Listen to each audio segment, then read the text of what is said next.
we are often shaped in ways that we hardly recognize by the circumstances which we find ourselves in and which we put ourselves in. And sometimes they call people like me third culture kids because you're not really of one culture because you keep having to change. And I think what that did, although I certainly didn't recognize it at the time, is that allowed me to begin being able to take perspective and hold an attitude in mind, but also maybe sometimes holding a contrary attitude in mind, so that you could, you've got two ideas that are cognitively dissonant from one another, but you can kind of hold them both in mind, and you're not sitting there going, oh, because I am this, I can't even consider that.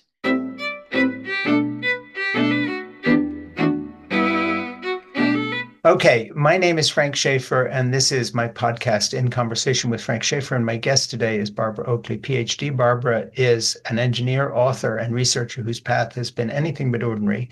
A U.S. Army vet and former signal officer, she began her career studying Russian before earning advanced degrees in engineering and system science. She worked as a trawler translator, we'll get into that, in the Bering Sea, a radio operator at the South Pole Station in Antarctica, where she met her husband, and an engineer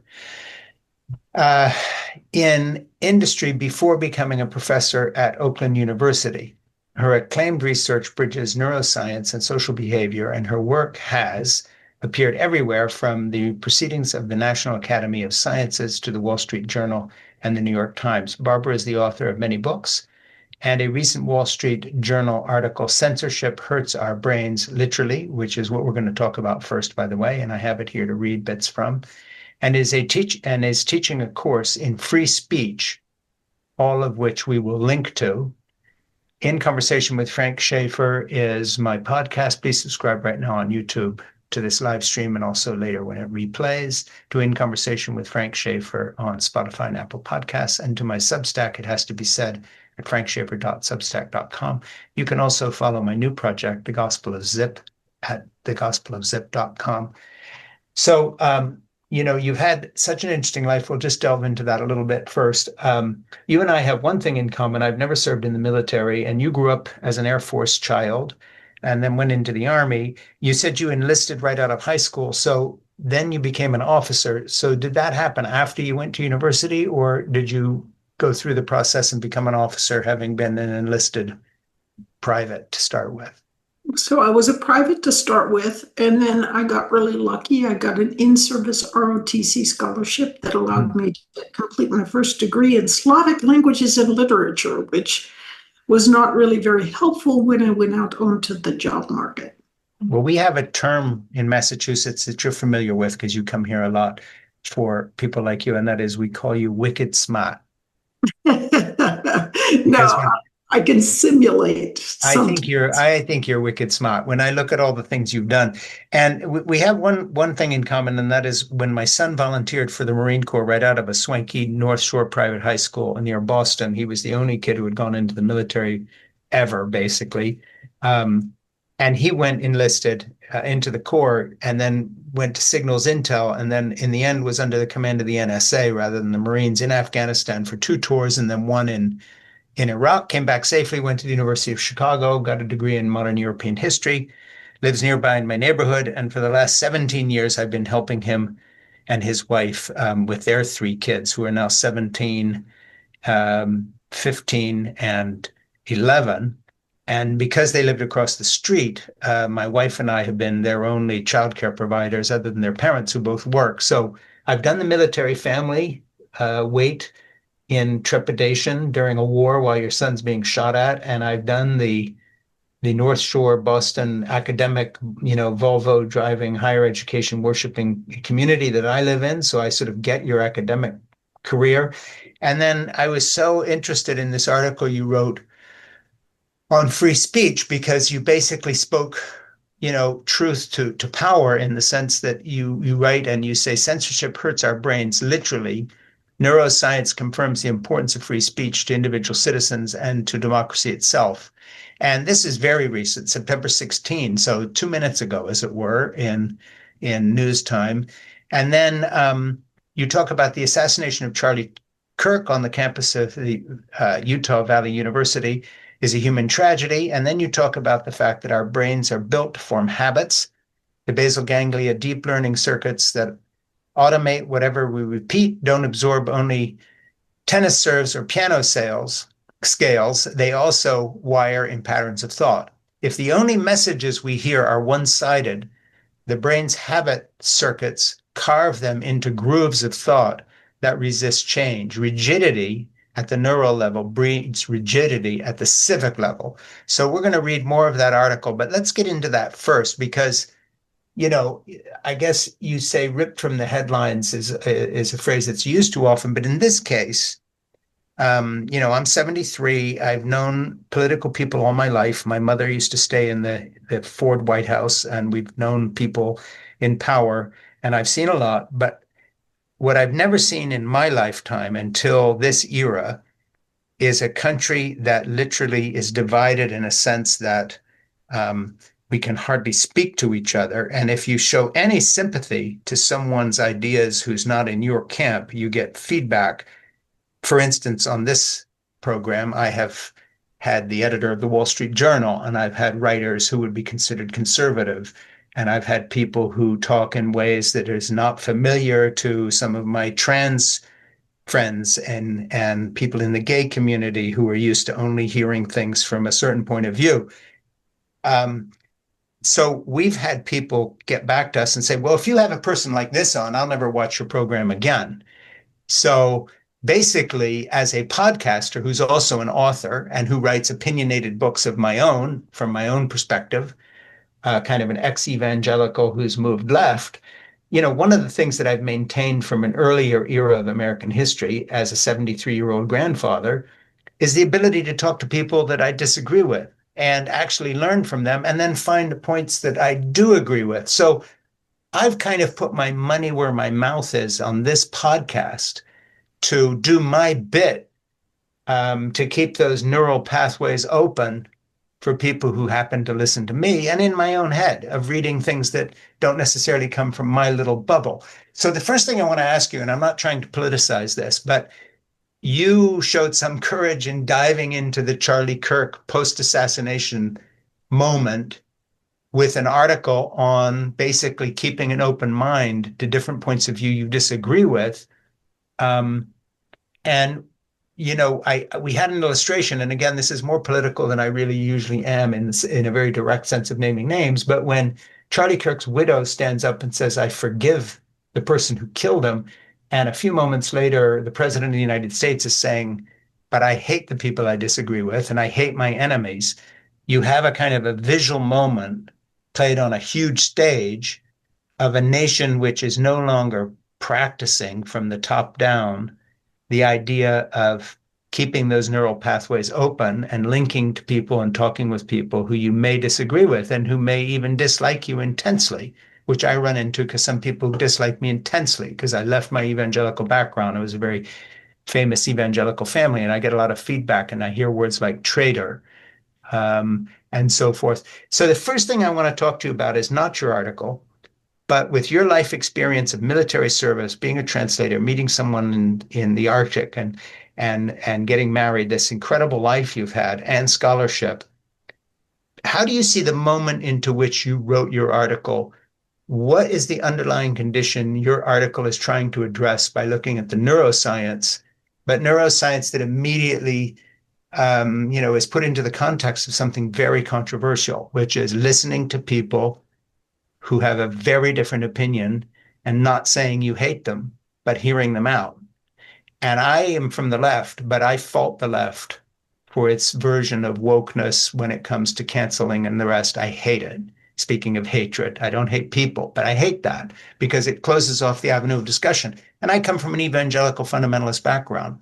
And so, when I hear someone saying, talking about canceling people because they don't like their ideas, say on gay marriage or whatever it may be, all I can think of is my mother and her attitudes, well, here's what it says in the Bible, and if you're outside of that, we can't even talk to you. So that's a long, rambling intro to a really good article. And now I'm not going to do the talking for the rest of this project. I'm going to ask you to do the talking, but I'd like you to address the wider context of the issue that you wrote about in that one column, because I think it's a huge, huge, huge thing now of not listening to opposing things and all living in this crazy algorithm bubble that these greedy online companies feed us into to make sure we only talk to people like ourselves or who seem to agree with us. Well, that was a wonderful sermon. So I think I could listen to you all day. The thing, I think we are often shaped in ways that we hardly recognize by the circumstances which we find ourselves in and which we put ourselves in. So for me, early on, just that idea of, oh, I've got to move here, move here, move here. Every time I, make friends, then up you go and off you go. And sometimes they call people like me sort of third culture kids, because you're not really of one culture because you keep having to change. And I think what that did, although I certainly didn't recognize it at the time, is that allowed me to begin being able to take perspective and hold an attitude in mind, but also maybe sometimes holding a contrary attitude in mind, so that you could, you've got two ideas that are cognitively dissonant from one another, but you can kind of hold them both in mind, and you're not sitting there going, oh, because I am this, I can't even consider that. Right. But then I think because of that early exposure, it helped me to, it's really uncomfortable to keep moving and going even to different cultures and different places and different peoples and so forth. So it takes time to learn to become more comfortable with being uncomfortable. And that's a very important skill to cultivate. And I didn't realize that that's what I was doing. But by traveling really now, as it's ended up all around the world, and meeting so many people and beginning to have a good understanding, it's never going to be perfect, but what does another culture, what does a completely different perspective mean from whatever I'm holding in mind? Yeah. And being able to talk to people, even if you know that on position A, B, and C, you have absolutely nothing in common, but also realizing that they're human, they've come from the backgrounds they're coming from. If you came from those same backgrounds, you would have exactly the same sort of underpinnings and thoughts about those ideas. And so what can be invaluable is simply to enjoy what you can find in common with people, and find it. I so often, it was a little bit demoralizing because I too have friends on the far left and on the far right, and I was a little sad because the idea is, don't just demonize the people on the other side. Yeah. And that was a central idea of that article. And then some of my friends on the left would go, yeah, how are we going to get past these Nazis over on the other side? And I'm like, that was the point of the article. Yeah. And so often people only let a certain stream of information come in to affect their unconscious thinking about things. Yeah. But they truly, absolutely 100% believe that they are getting the other side's opinions because they're getting these little carefully curated snapshots from their side, that portrays them as terrible people. Yeah. And each side can play that game, but they don't realize that they're, in some sense, being deeply manipulated. And, I might say, I mean, if I ever were to say that to some of my friends, they would say, oh, I am not being manipulated. It's Yeah, absolutely yeah. true. And yet you can watch a some kind of current event unfold, and you'll see the talking points of the other side, and then lo and behold, they will, parrot these talking points exactly, even though if you ask them truly, what does that side think of, and how do they portray, how are they thinking Sure. of it? They simply can't do that. They've got this straw man consideration of the other side. So this article was really just an attempt to kind of lay these ideas out and show that there's really good neuroscience that can underpin why it's so important to develop cognitive flexibility. Yeah, and I like the approach because it's usually, you hear from the sort of what I call the sort of left wing of the evangelical movement. We all always just get along for its own sake, but there's never a reason for this other than good feeling. But you say, for instance, rigidity at the neural level breeds rigidity at the civic level. Economists studying East Germany, including Harvard's Alberta Alesina, found that decades of socialist rule left scars on behavior. Citizens became more cautious, less entrepreneurial, and slower to trust. A society that punished initiative and rewarded conformity trained its population to avoid novelty. Those scars of enforced consensus outlasted the Berlin Wall. Neuroscience also shows that cognitive flexibility isn't automatic.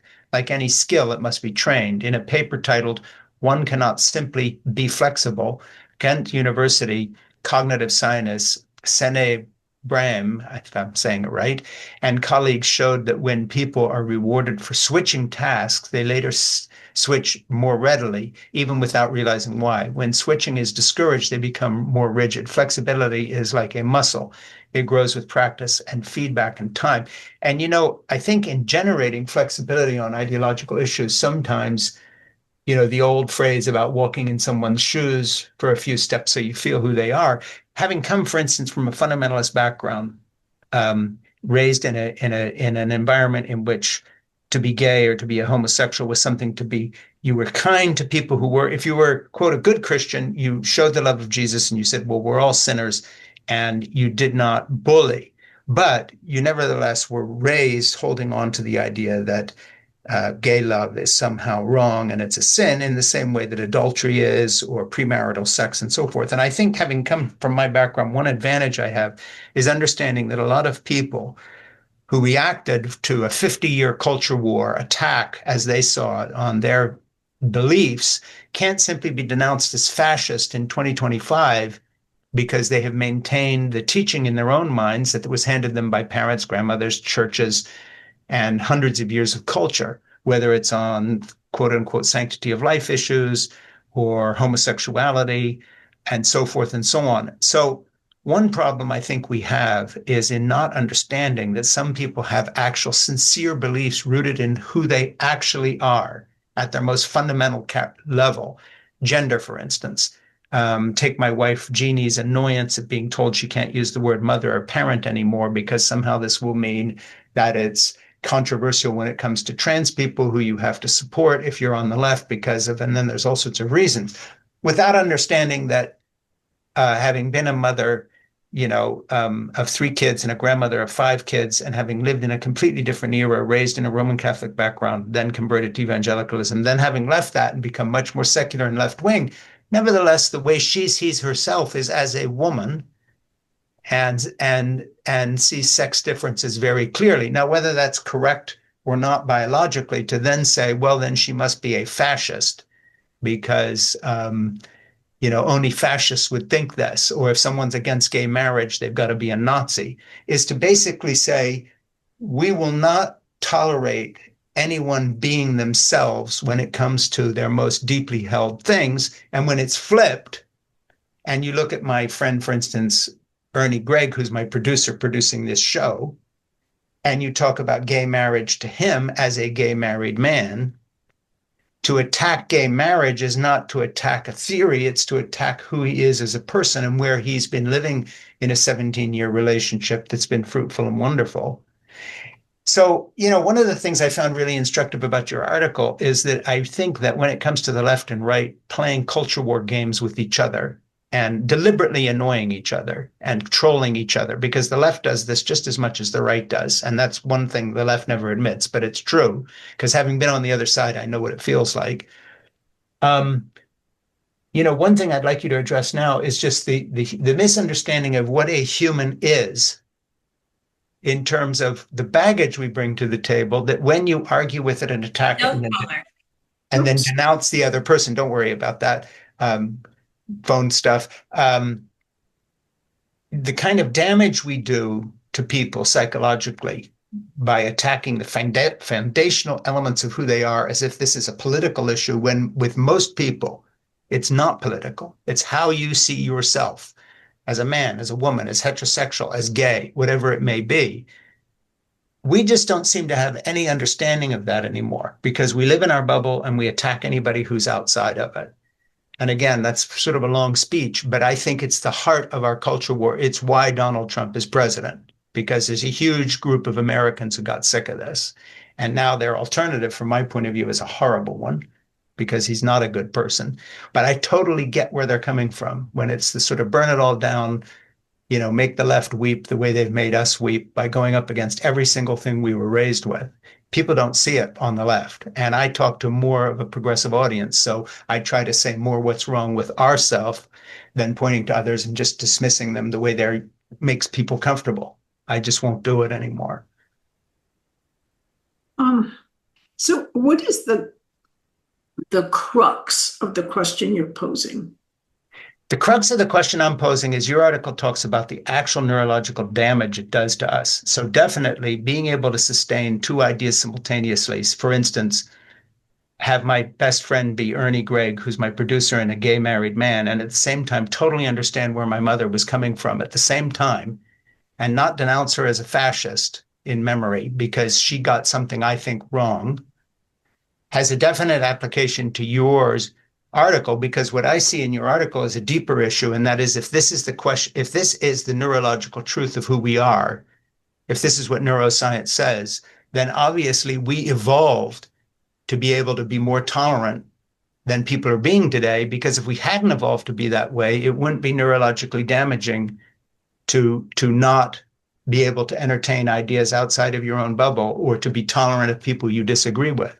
If that's damaging, then it's like saying, well, if you eat too much red meat, it's damaging because we evolved in hunter-gatherer societies where meat protein was rarer than, say, eating tubers and digging for roots if you lived in the Nainai and Put of the Kung tribe that had been there for 100,000 years, living off roots and berries and twigs and vegetables, as well as doing some hunting. So I want to ask you, as someone who's scientifically grounded, if the neurological evidence that you present in your article doesn't tell us something about how we evolved to best function as humans, because otherwise it wouldn't have a bad effect on us to not be able to be tolerant and to receive other opinions. And I think it's rooted in our evolution, which has to do with the survival of the friendliest and the ability to cooperate. That's why we're still here. So I think your article is another evidence of that. That's where the question and the comment comes from. And is it? Do you see it that way? So there's a really interesting phenomenon, and that is that really, really intelligent people are sometimes very difficult to reason with, in the sense that they can have these deeply biased, underpinnings, sets of beliefs, and they're so smart that they can figure out ways to justify whatever they see as being supportive of their beliefs. And they're able to do this because they've got, in a kind of a rudimentary way, I see this as you've got this gigantic neural net because you're super smart. And so you can ripple through and find ways to justify things that, someone who's not so bright would struggle with. And so sometimes an equally plausible case, at least in my opinion, Mm. is that people evolved to castigate and murder people who weren't like them. And there's quite a bit of evidence throughout history and prehistory that that's what people kind of did a lot. Sometimes Mm. I sort of wonder, about 100,000 years ago, there's evidence that people had slightly bigger skulls. Mm. And larger skulls are associated with more intelligence. Mm. There's a correlation there. And I can't help but think that, we've been sort of killing off the smarter ones because there's also a lot of jealousy within human beings. And Yeah. so if there's a really good, kind, wonderful human being and they're super smart and they're really able to be great leaders of the clan, well, maybe you're a little jealous Mm-hmm. and you're willing to do things that that person wouldn't do. Well, you kill them and then you take over and then Yeah. you have lots of progeny because you're the one who is the one who's in charge of the tribe. Now, am I just being a smart person who is kind of coming up with a justification for these ideas? Mm-hmm. Maybe so, but I do, well, not that I'm that smart, but I do think there's a case to be made for either. I mean, people, didn't they evolved to some extent, it seems, be kind within their clans, be supportive, be helpful to your in-group, but that often meant doing kind of nasty things to your out-group. Sure. And unfortunately, there's plenty of evidence that, humans they like to identify with their in-group. Hmm. Yeah, and that's continued. Brian Hare and his wife and writing partner and research partner at the Duke Canine Center wrote this book called The Survival of the Friendliest, and they talk about that. And that is, yes, the survival of the friendliest is true. It's not the survival of the strongest, but unfortunately, the cooperation is mostly within your in-group, and to the out-group, it's like tough luck. You're not part of our thing. And of course, we see that illustrated by today's politics. I just want to go back to your book here and read a little I mean, not your book, your article. As Cass Sunstein argued in his book, Going to Extremes, when like-minded people talk only with one another, they grow more extreme. But head-on clashes with opponents don't necessarily soften rigidity. Brain scans by psychologist Jonas Kaplan and colleagues showed that when subjects' political beliefs were challenged, the brain's default mode network, which anchors our sense of self, which is what I was talking about at some length a moment ago, lit up alongside threat circuits. At the same time, prefrontal regions that normally support flexibility fell quiet. So again, what I'm asking you is, it just seems to me that what your article is sort of saying, if you read, what underlies it is this idea that somehow we're still here in an evolutionary sense. We have survived because of this survival of the friendliest thing within the in-group. But now that there are billions of us, and we're armed with these lethal weapons and so forth and so on, besides being bad for your brain, is evolution sending us a signal saying, if you cannot look at other people's ideas with some tolerance and a vision that the out-group may have something to tell you. For instance, left-wing Americans denouncing everybody as a fascist or a Nazi who thinks that traditional marriage is the only way to be married, and thereby alienating 50% of the country and winding up with Donald Trump, rather than having some sympathy for other points of view, or vice versa. How many times does this have to spin out and not work before we all collectively say, enough of these culture war issues, let's try to find something that we can actually agree on, not in the sense of, hey, let's all learn to get along, but let's listen to the signal that neurological science is sending us in terms of the way the actual brain functions best, which according to your article is not to just live in your own little bubble. And as you put it, in other words, once convictions are woven into our sense of self, challenge doesn't loosen them, it locks them in. So that seems to describe the moment I'm in. That seems to describe the moment half the people watching or listening to this are in. And I don't care whether they're from the left or the right. And I find it very disingenuous that people on the left, who regard themselves usually as smarter, better educated, aren't ready to admit that they are in the whole in-group, out-group thing, and that all the terminology they've developed to describe people who vote for Trump, say, is just part of the way we dismiss the out-group without ever really looking at what emotionally has driven them into the positions they're in. That's what I think, but I want to hear what you think. Well, one thing that was a little bit problematic, I'm trying to look up the original name of my article. So the article name that was put on by, and I they're a great editing group, and they did a super job, but they added this different title, which is Sure. totally within their prerogative, and in fact, that's almost Yeah. always what they do. Yes. Well, the gatekeepers have a way of doing that. Yes. So it became Censorship Hurts Our Brains, literally, Yeah. which some of the commenters were like, how do you say that? Literally, what the heck? Yeah. Yeah. What's that mean? Yeah. And so let me see. So what I originally titled it myself as was Rigid Brains, Brittle Democracies. Yeah. Neuroscience shows how free speech keeps societies flexible. Read that title again, because it's a really good one. They should have stuck with it. Just read it clear So and slow it's so we can digest it, because that actually that is really the point of your article, having studied it. That yes. title sums it up. Can you read it again? So it was Rigid Brains, Brittle Democracies. Yeah. Neuroscience shows how free speech keeps societies flexible. Yeah.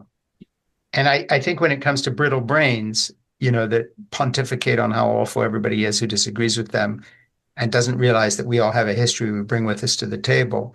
The irony is, of course, that 100 years from now, the people who claim with such certainty enlightened positions will themselves be looked at as backward, because that's how things move forward. So you're the head of the ACLU that's all about trans rights today will be looked at the way we look at unregenerate racists who attacked Martin Luther King Jr. at some point, because that's how history moves on. So we're all in that boat too, of relevance only in your own moment. And you kind of speak to that in this paragraph in your article that I'm going to read you.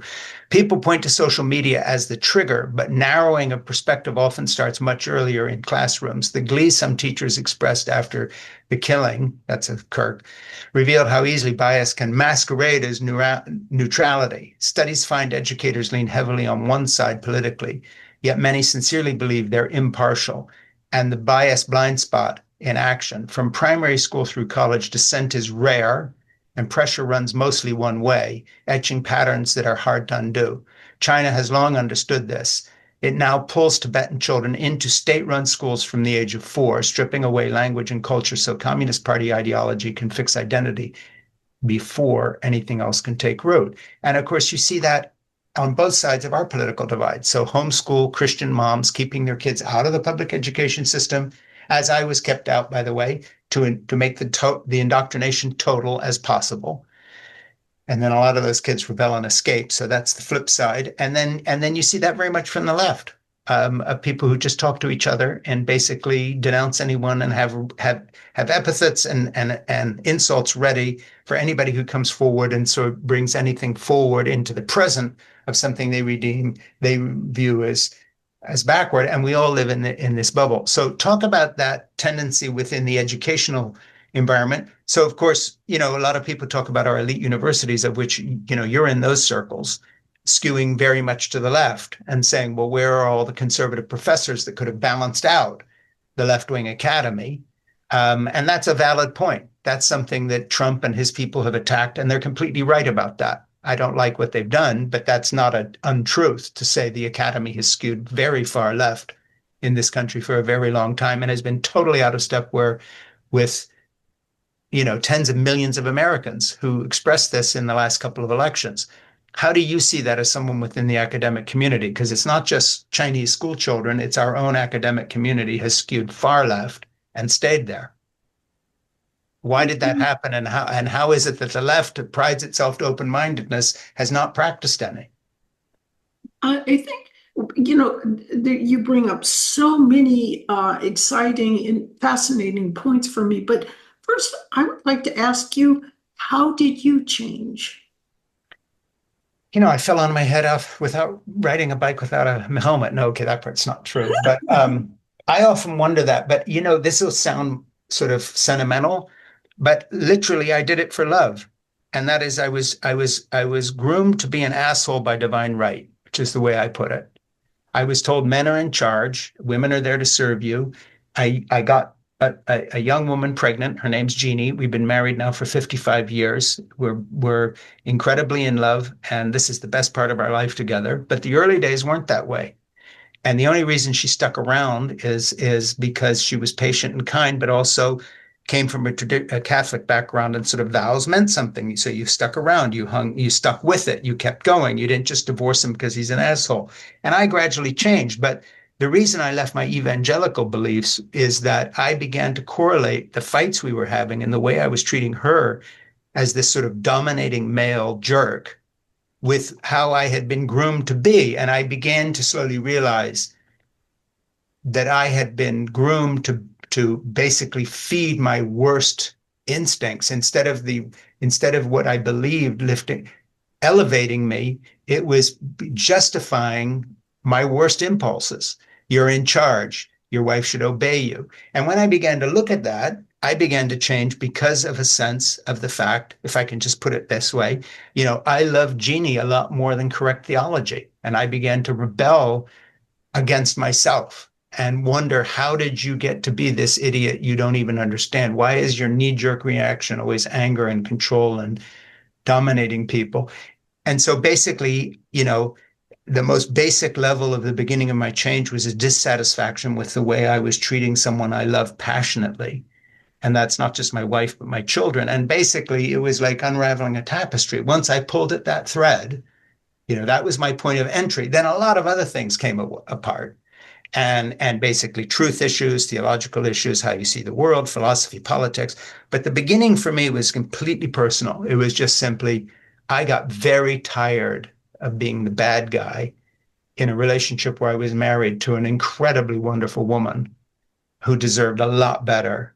And it took years for that person, that's me, to grow into that. But the barrier for me was that, I had a father who had been very domineering of my mother, somewhat abusive of her, even though he was a famous evangelical. Once in a while she'd have bruises on her arms because he would sock her if they got in a fight. And I grew up in that environment. And that was told to me, corporal punishment of children, hit your wife if you need to, et cetera. No one put it in those terms exactly. There was a sort of a hidden thing there too.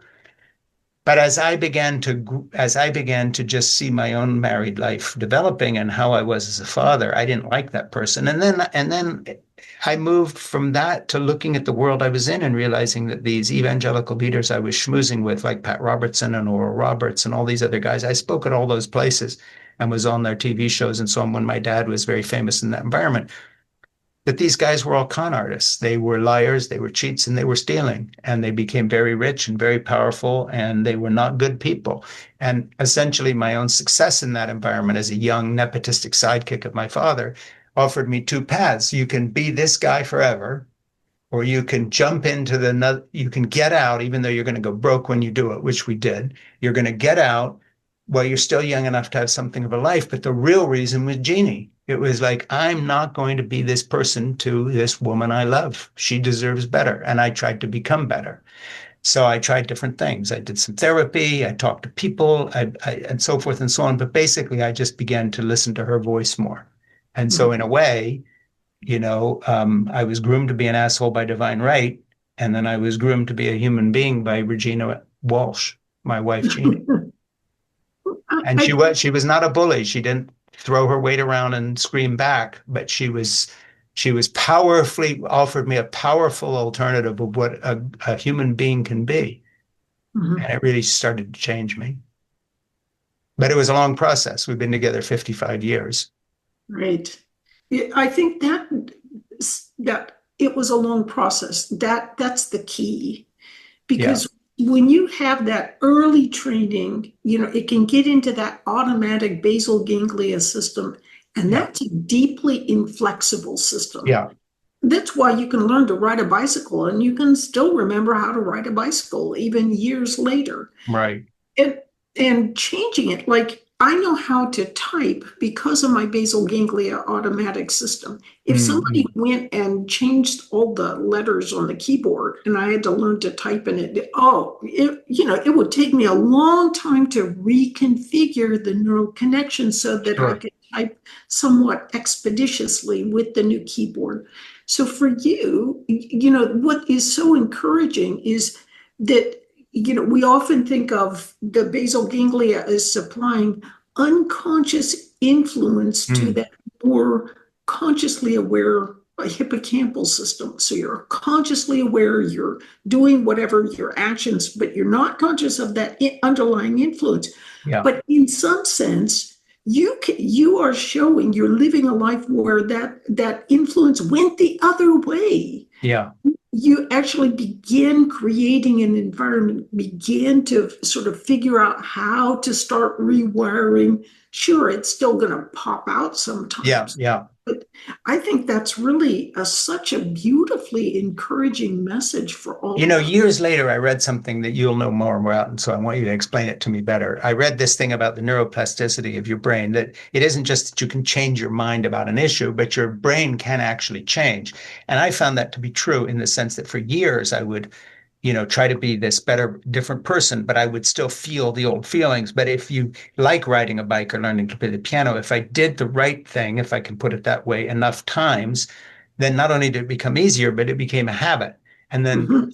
then one day you realize I don't even feel that other way anymore. I've actually changed who I am, this part of who I am.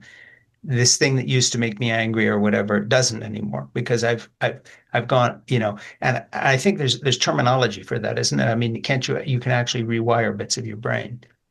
Yep, and brain plasticity is a wonderful thing, but it's what's so cool is that you, in a very great sense, changed your feelings of identity, Hmm. which are often so deeply embedded. This is why I think different groups always want to get at people when they're young, because Yeah. that's when you can get them. Yeah. And in some ways, you could say that I am no different than that, in that I'm saying when people are young, we should teach them cognitive flexibility Yeah. rather than, this path or this path is right. Well, And so, you say that. You say in US schools, the scientific method, once taught as a clear step-by-step framework for testing evidence, has been set aside in favor of looser, quote, inquiry or science practice approaches. Educated researcher Marcus Emden cautions that when schools drop explicit instruction in the method, students lose practice in the discipline of testing of claims, like I did when I was a fundamentalist, leaving them unprepared when they encounter opposing views. So you actually go to that point in a sort of a different way in your article, or am I making the wrong connection? no, I think you're making a very legitimate connection. Yeah, But, if wondering how, I wonder too how, like, I can see the bottom line is K-12 teachers are really, I mean, yes, there's some bad apples and so forth, but they're such, on average, a really wonderful, sure. empathetic. They really want to help people. Hmm. And I think when you have a group of people that is like that, um, then it can become easier to, if you say something that superficially sounds Mm. really good and you haven't been trained in how to like test things out. I mean, like pretty much I have met zero K-12 teachers who has ever heard the fact that something like 0.14% of all educational research literature is replicated. And you might say, well, of course I wouldn't know that. But Yeah, the bottom line of that is, of all academic fields, education is so bad. It is like way out on the extreme as far as sure. really a lot of shoddy research that nobody ever even goes in to check. Yeah. So you can get the weirdest things published. Like one of the latest cults and fads coming at you is that if you teach children to do math while they're writing on a vertical surface, they will learn much better. It's published research. You can really, and Yeah. but teachers, since they are not taught to think in a scientific sort of way Yeah. about Yeah. being presented as the latest fad, they really believe that the leadership and the researchers are doing really solid work. Mm. And so, but after a while, they become jaded, because it's like this year it's this fad, that year it's that fad. Yeah. And it's a bit like education, I hate to say it, and it's not the fault of the teachers, it's the Mm-hmm. fault of the researchers, is, it's kind of like medicine was about 200 years ago. Yeah. Well, Yeah. some bloodletting. It seems to help sometimes. Well, the Give it a patient whirl. lived. Yeah. But what So do you think the root of that was? Because I've thought similar things in that there seems to be not just I have a son that's a high school teacher in a very good private school, and it's sort of a very different thing. But when you look at, for instance, my grandchildren's most recent public school experiences, even in a good area public school, um, the teachers, have not been trained in the way some of the brightest people in other fields have. So that when you meet people who are, for instance, at the top of their game in medicine at Massachusetts General Hospital, and I've had the privilege of knowing some, they have a completely different aura about them than most of the teachers do because they've been trained in a much more rigorous, serious science-based way, I think. What happened to the idea of education in America to make it such a second-rate profession all across the board in the way we look at it, and for the general public to tolerate this shoddy level of education, and also just why aren't people going to the top Ivy League schools to get their degrees as teachers rather than going to teacher training colleges and so forth, which are notoriously second rate in so many ways. What's that about? And has the teachers unions played a part in this, in keeping it shoddy because they've been very defensive? How do you really see it if you're being completely honest without any kind of, precondition of like who we're appealing to? And this is not a rhetorical, I don't have an answer. This is a real question to you. What is your theory on the whole mix here? What happened? So the best, sort of foundation for understanding what's going on in the field of pedagogy is a wonderful book called The Trouble with Ed Schools by Laborie. I believe it's David Laborie. It's an absolutely fantastic book. And, so for one thing, we should be clear that teachers are really different than schools of education and the professors of education and professors of pedagogy. These are, this last group these are individuals that the teacher colleges, the normal schools that had been traditionally the places where teachers were trained were sort of integrated in the last century into universities. When they got integrated into universities, understandably, they were like, well, we need to be kind of like the other university professors. Yeah, yeah. So what that meant was they had to develop theories and then to kind of do studies that proved their theories or something like that. It is super easy to develop a theory and do studies that prove your theory, even if your theory is completely wrong. And so one theory that, and this may raise the hackle of some teachers, because they've been taught that this theory is absolutely, the sine qua non of good teaching. Yeah. This is a student-centered kind of constructivist approach. And constructivist means that students construct their own knowledge. And the reality is this idea of constructivism is not falsifiable. Because if a student doesn't learn something, you just say they constructed bad knowledge, Sure. And of course, students have to make those connections within their own brain. But this whole idea of constructivism, of kind of, which is hand in hand with, it's student-centered approach, which means that teachers must be on the side, the guide on the side, not the sage on the stage talking to them. It sounds so good. Yeah. I mean, doesn't that sound, it is so caring, compassionate. You're putting yourself in the shoes of the student and you're being supportive of them.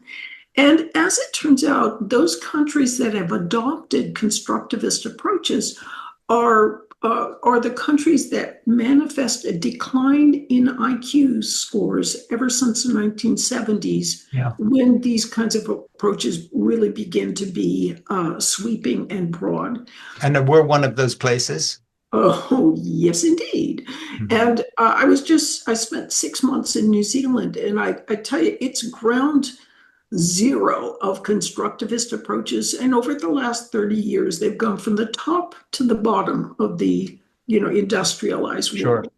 And part of that is simply, whether or not it's what constructivist experts now recommend, it is often taken as, students figure things out on their own. And to teachers, this sounds great. You just kind of plunk some 4 or 5 students together in groups, and they figure out whatever it is. But as it turns out, kids don't know anything. It took, to even come up with the concept of the zero, our brains have 100 trillion connections. It is incredibly difficult to come up with the idea of the zero. That's why it took people, tens of thousands of years and with millions of people to kind of come up with this idea. Yet we're asking kids to kind of, dance on the head of a pin in some sense, to really move forward. When you put a kid by a problem, even if you have just walked them through a little bit of, the key ideas of this problem, they'll sit down by themselves and they're just like lost. Sure. And scaffolding by clever Socratic questions where you say, oh, well, what does that 3 mean there in the division? Then that narrows the scope of this high dimensional neural space. So it's actually something that's doable. As one paper has shown in Nature Communications, if you have around 85% success rate in what you're doing, students will retain their motivation. But now what you'll frequently find, there was a young woman who wrote during COVID about, she said, this was an op-ed in the New York Times. She was in 8th grade. She said, I wouldn't wish COVID on anyone, but I have to say it's been really good for my learning because before in class, they just plop us down in groups. Everything was cooperative learning. And, we just kind of muddle around because we didn't know anything. And teachers were told not to explain things to us because it's supposed to be actively things that we're figuring out. And finally, now that I'm online and taking classes online, I get good instruction. I can actually pay attention to the video. I don't have a bunch of kids fighting around me. I don't have a group. So, there's part of what comes out of this. There's something that I call a paradigm cartel. And that is that a group, you think that professors and, are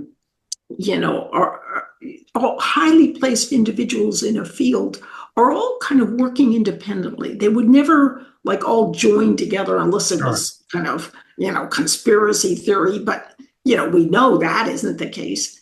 And there's no conspiracy theory. Well, sometimes there's a little bit of one. For example, in Alzheimer's research, what they found is there's been no progress for the last 30 years. And a big part of that was because everybody believed that amyloid plaques were the cause of Alzheimer's. Mm-hmm. So you couldn't get funding if you tried to suggest any other approach. You couldn't get published in the top journals. You wouldn't be invited to conferences and so forth because, hey, you're not getting funding and you're not getting published. Yeah. And so, as it turns out, that field was basically underpinned by what appear to have been completely falsified illustrations in some of the top journals. Mm-hmm. But everybody was making so much money off of this, and they Yeah. were building their careers off of these falsified kind of pieces of information, that the whole field was kind of interlocked and blocked. And got locked. Yeah. And it's not just in what's going on in Alzheimer's research. Where do you see the reaction on education? Because of course I'm very aware of what's going on the right, but also since I was homeschooled sort of for a while, students were assigned who were, in my parents' personality cult of Labrie Fellowship to, okay, help Frankie learn something. That'll be your work assignment. And then eventually I was put in a British boarding school. Thank goodness, because I actually learned something exactly what you're talking about. There was no kind of neuropsychology involved, and there was no kind of educational theory. I had the same result of this declining IQ syndrome of New Zealand just by being left to my own devices with somebody who would sort of try to teach me something. So the result was the same. And then when I finally got to a British boarding school run by Gordon and Eunice Park, and he had been a commander in World War II, and they were not old-fashioned people at all in the way that word is used. They were loved and they were lovely and they were empathetic and kind, and everybody won a prize, so were good at something. But it was a basic curriculum. You learn math, you learn reading, and I was able to catch up in a 3.5-year span for the first 5 or 6 years that had been nothing, and dyslexic to boot, but put in some sort of a structure where you didn't just, make up your own stuff, but you were taught history, including dates and places and geography that went with it. And you were taught math, and I had to have extra tutoring because I was so far behind, and you were taught to read, but there was, you couldn't just make words up. This was the way to do it, and so forth and so on. I have seen in a very non-scientific manner, but also in a way that was very real to me, the difference between a kind of a laissez-faire, do your own thing, let's all just get on and be nice within this evangelical community. And then, here's a British boys' school, boarding school. This is the way we do things. We've always done this, and this is how it's done. Okay, there were probably some faults in that system, but they gave me the structure gave me a freedom that I never had when I had to figure it out myself. Right. That's such a valuable sort of retelling of how important it is to, number one, provide structure, but also to provide really good, opportunities for children to acquire expertise, and not just acquire expertise about what they feel like they want to, because if we're to have a society, we need people with a basic understanding of numbers, of reading, and there's a wonderful. So Nick Gibb, it was the Minister of Schools in England for 10 years, and he saw the pernicious effects of this constructivist student-centered approach, and really kind of figured out ways to start kind of getting around it, and to start training teachers that actually knew how to teach in ways that students really learn. And the result has been that England has soared in its international rankings. And I look, it makes my heart sick sometimes, because in New Zealand, for example, they'll be like, oh, there's like this incredible problem with students being, in essence, illiterate, a huge swath of students. And they're kind of like, woe is me, this is really terrible, what are we going to do? But it's kind of like, it's how you're teaching your students. It's funny you bring this up, because just before we talked to you today, I had Jean Twangy on, who's written 10 Rules for Raising Kids. Oh, yes. In a high-tech world. So I just talked to her today. And the funny thing is, this kind of fatalism about phones is the same. your kid has a phone, they're spending all their time in their bedroom. Oh, well, it's too late. They already have a phone. And she's saying, well, what do you mean it's too late? You Yes. take the phone away and you give them a flip phone and say, that's the end of Yeah. that. You're not having a phone in your bedroom at night anymore. We're done. Yep. And you're saying the same thing in terms of this constructivist approach to education. People saying, well, too late. That's what we do, as if somehow these come from outer space. Aliens command these and we have no choice. Let me ask you a Whereas question. it's Yeah. actually your job as a teacher to start helping students learn how to focus. Well, and your job as a parent to say, if this phone is, wrecking this child's life in their bedroom every night, wait a minute, you're the parent. You can do something about this. It's that same actual philosophical approach to parenting as the constructivist educational approach. Well, we'll let, the kids have to work it out themselves and so forth. And of course, taken to its logical extreme, no child would survive childhood because we would It's all be always dead. got to be a balance. Yeah, I mean, if you apply that to kids riding a bike without a helmet, the old thing that, a kid on a bike without a helmet is the next organ donor. I mean, it's cruel, but there it is. It's the truth. Let me ask you a question. Have you, forgive my ignorance, but my way to you was through this article. As someone who's thought about this, have you written some things on this sort of dilemma within education of falling IQs and the whole constructivist thing? I know you've written a bunch of books. Is there something Yes. comes to mind? Actually, Is there a book? Is there a book we could have you back on to talk about that you've written?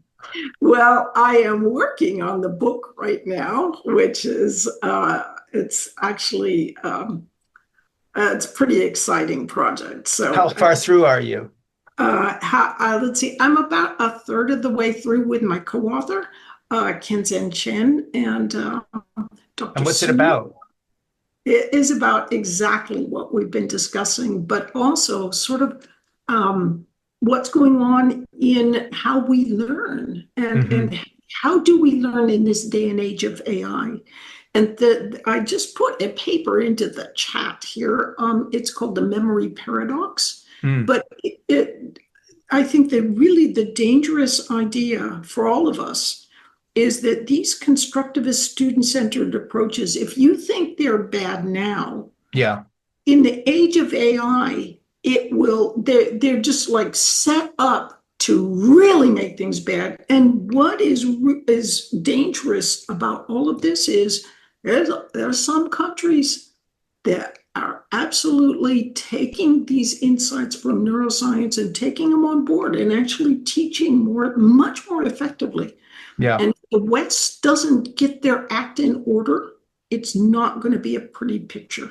Let me ask you a question. When it comes to education these days, do you have any hope in a sort of an off-the-wall way with some of the homeschool movement, in the sense that there are obviously parents out there I'm not just talking about fundamentalist Christians who want to indoctrinate their kids. I mean, parents who are saying, irrespective of their religious views of things, we're going to have to do better because the schools aren't doing the job. And they may not know about constructivist ideology. They might not know what you're talking about, but they certainly have a sense that left to their own devices, an untaught child is not being helped. And they're not going to react well to their kids just using AI for everything. These kind of parents are much more hands-on and attentive.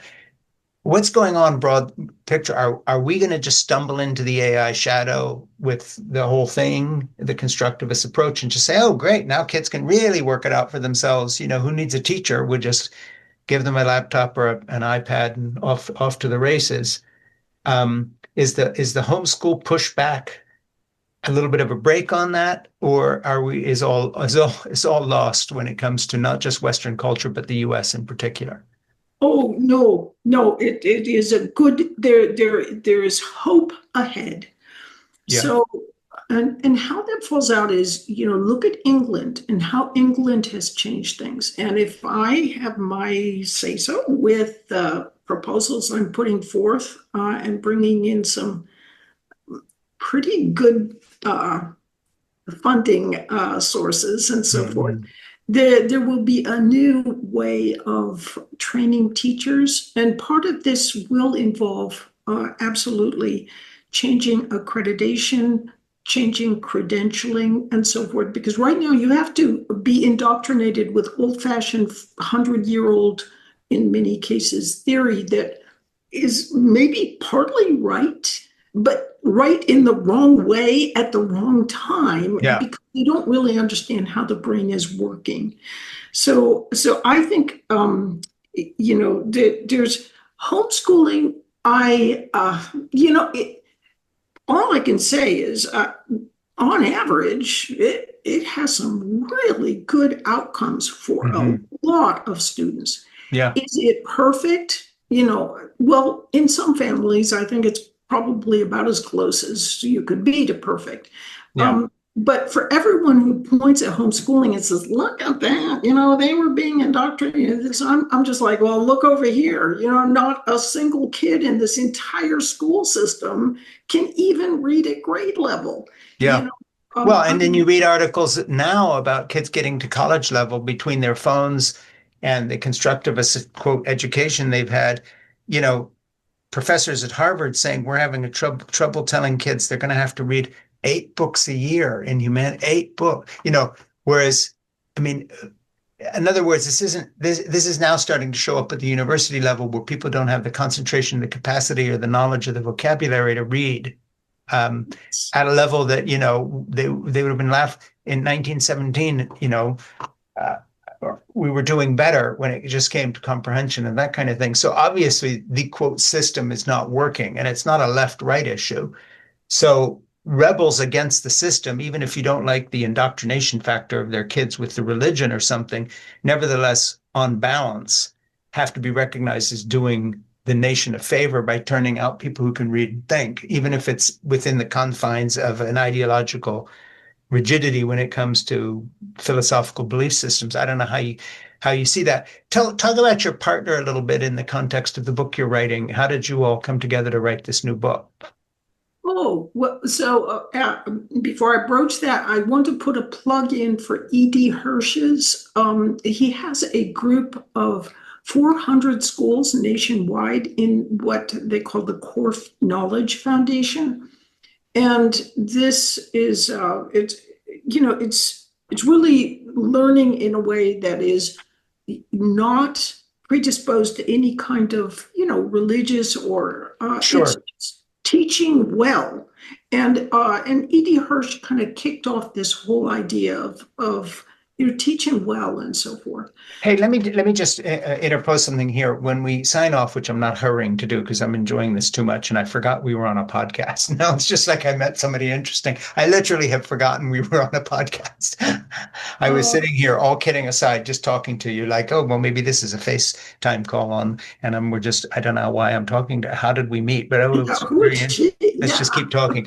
But when we do sign off eventually, I'm going to ask you to stick around and talk to my producer, Ernie Gregg, for a few moments because we'll pick your brain about guests we should be talking to about this and other subjects. So, Edie Hirsch, the people he's working with, your co author, you again when you have a book.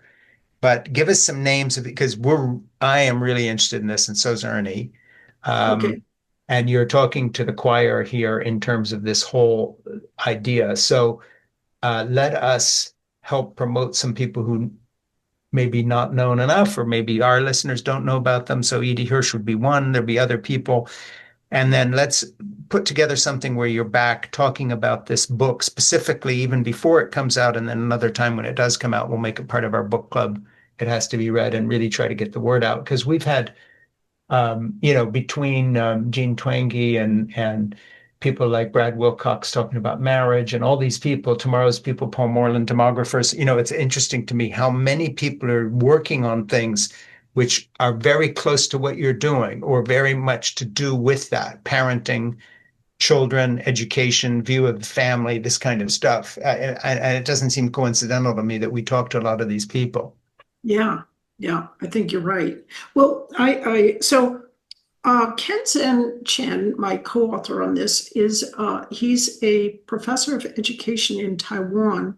And so I've done a number of video. Well, so I did a massive open online course on Coursera called Learning How to Learn. That was Hmm. about 10 years ago. And it has been like one of the mainstays of Coursera in the sense of it's one of their top courses, ever since it launched. Even before it launched, we had like well over 100,000 people signing up. and people just really love the course. Yeah. So my co-instructor in that is Terry Sinowski. He's a incredible neuroscientist who is deeply into the field of AI. So anyway, this guy writes me out of the blue. And I think he's from Taiwan, but I think at that time was in Idaho as I think maybe a research fellow but anyway, he wanted to do a Chinese version of the course. But what he wanted to do was take the 3 hours we had and then add on sort of a Confucian framework so that people in China could understand it in their own cultural context. Sure. And so, I talked to Terry, my co-instructor, and he's like, oh yeah, I tell you what, Kanzen can be kind of the you from the Chinese side. And then he has a very good friend, Mu Ming Pu, who is China's top neuroscientist. So he played the Terry, and this massive open online course in Chinese became it won the top award for best massive open online course in China. And then we started. We're talking China or Taiwan? Taiwan. And so, well, depends on how you want to define it. No, you know what I'm talking about. Mainland, should we say mainland China? Yeah, so that was in Taiwan, but also the course has often been kind of put underneath the Great Wall, as they say, and put into China. And so my books are very popular in China because it would seem to me to be something that would be what you're talking about would fly in China because they want to compete with the West and dominate us. And if we're not smart enough to do what you're talking about, they're going to do it.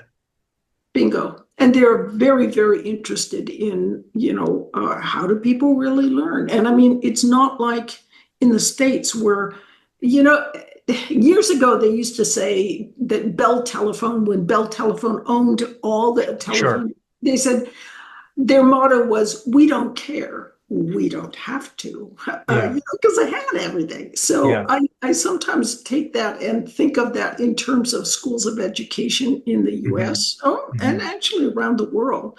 They usually are sort of like, we don't care what's going on with neuroscience or whatever. I mean, they'll have like a little bit of lipstick that they'll put on it. Yeah.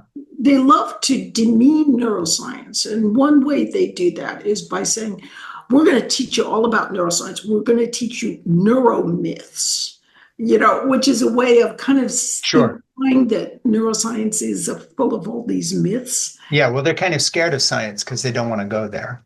Bingo. Otherwise, it might rock the boat. I mean, I grew up with that in an evangelical family. I mean, we're going to teach you, humanist myths. Like evolution, so we can go back and cling to our biblical interpretation of creation. I mean, it's that, hey, if you've been raised in a fundamentalist family, by the way, you're prepared for all of this because whether it's, the far reaches of the left on the trans movement or whether it's the far reaches of the right on certainty about whatever it is, it's like emotionally, I've seen all this before. And it's this absolute certainty that your little neck of the woods has the correct information and everybody else is either awful or or you feel threatened, so let's ignore them. And of course, the second wave of the feminist movement in the 1970s had a lot of this in it. We don't want to know about science because there might be something in there that tells you that, men and women are not identical, and there are differences. So any movement you look at some point goes through a period where, like my fundamentalist parents, they fear the information. And I was raised on the idea that there's no such thing as good therapy because it's just a humanist thing dealing with problems that are actually spiritual problems. And if you got your heart right with the Lord, all this would be resolved. You don't need to talk to a therapist. Same kind of thing. Yeah. So what can we do to, when you talk to Ernie here in a minute, you're going to talk about some of these people and your future project, because I'm absolutely lit up here in terms of following what you're talking about and how it applies to everything. I have a son who teaches in high school in physics, and he went back to Harvard for a year. He had been to Georgetown School of Foreign Service and got a top prize there, and then started teaching high school as a temporary job. And that's 37 years ago. And he rebuilt the physics and science department. And then the little school he teaches in, called the Waring School in Beverly, Massachusetts, which has 175 students, won the top prize in the coding and robotics for the whole world, and they were sent to Wow. represent the USA, and that's his program. So he's had a big battle sometimes with some of the other teachers who come from the constructivist position, and it's all about, getting along with students. And of course, he's teaching physics and science, and there aren't 1,000 ways to make a robot correctly coded. Yeah, they hate that. Sometimes He didn't win he did not win the top world prize for the Waring School with his team by teaching them, that there are many ways to come at this. Yeah, yeah. It's, and what is difficult too is a lot of constructivist approaches involve, there's got to be many ways, and they teach many ways. So that means that no one really gets one way that they Right. know well. Yeah. Well, my son Francis would eat this up and be sitting at your feet saying, "Tell me more," because all his battles within the academic community are, hey, listen, we are a school. This isn't therapy. This is education. Yes. You know what I can do? I can send you my proposal towards the end of the week for the book. Good. And I will read it with incredible interest. Ernie will give you my email. Please send it to me. Okay. We will have you back on to talk about that. Will you stick around and talk to Ernie for a few minutes about everybody we should be talking to and over this next time of podcast, and then help us keep track of your thing. And then I'll read your proposal and follow your thing with great interest. We'll come back and do another one when the book's out. But in the meantime, maybe have you back with, we can talk to people individually, or you can say, I'd love to be a guest along with so-and-so who's a partner in researching this, whether it's, Hirsch or some of the people you're working with or your co-author, whatever. We're open to anything on this. Okay. Well, it all sounds great. And all I can say was this was the funnest conversation I've had in a very long time. Hey, me too. Like I say, I don't know what Ernie's thinking because he's my producer. It's like, this is supposed to be a podcast and you just sort of went off and talked away, but stick around and talk to Ernie now. Okay. Will do. Thanks. Bye. Bye-bye.